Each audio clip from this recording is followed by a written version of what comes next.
Welcome back. Early voting begins tomorrow in Houston's 18th Congressional District runoff. So candidates Christian Menefee and Amanda Edwards are both hoping to fill the seat that has been vacant for nearly a year now.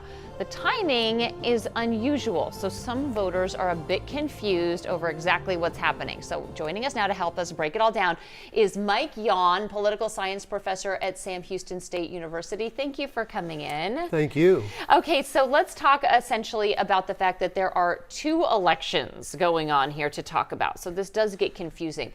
There's this runoff, and then there's another election happening in March. What's the difference between the two? Well, this is the kind of thing that political scientists love, and it confuses and frustrates everyone else. Right. But basically, House District 18 has been this picture of instability for the past 2 years. They've had three different candidates hold office, Sheila Jackson Lee, then her daughter briefly, and then Sylvester Turner won the 2024 election.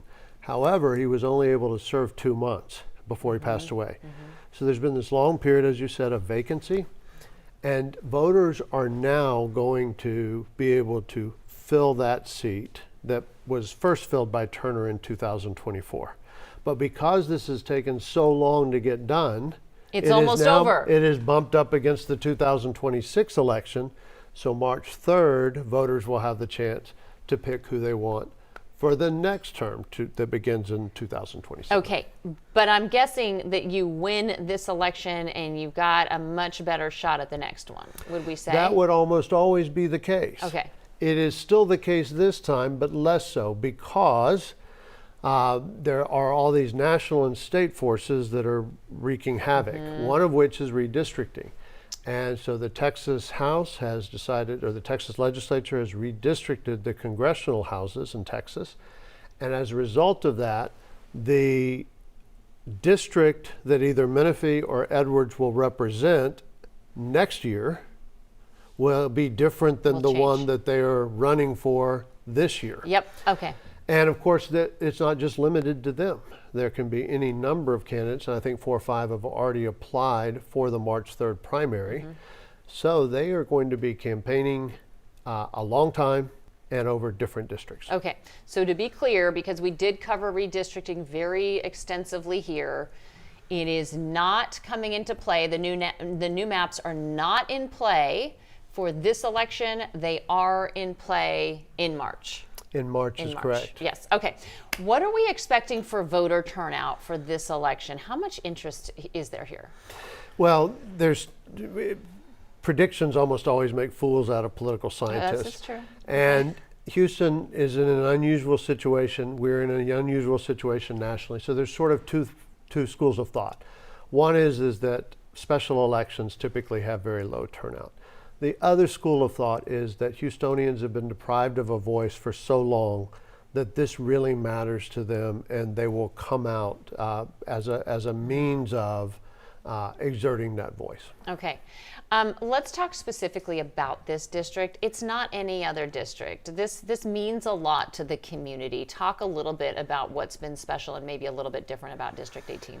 Well, House District 18 really came into being in 1972 when Sheila Jackson Lee held the seat for the first time. I'm sorry, Barbara Jordan held the seat for the first time. So you have somebody of national historic importance.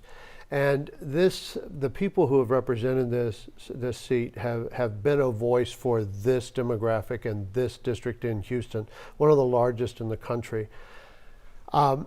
But this year it's even more important, I think, because there is national implications. Not only will Houstonians have a voice that they haven't had for the last 9 or 10 months, but also on very close electoral policies, on policies such as the One Big Beautiful Bill, which was decided by one vote.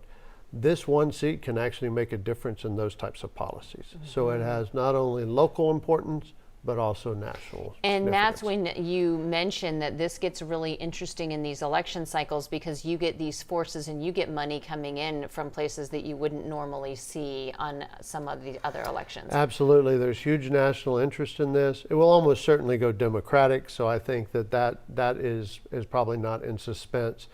But the makeup of the House of Representatives for next term will be, and whoever controls the House will have a huge impact on how much of Donald Trump's agenda gets passed. Okay. Are you talking a lot about this in your classes right now?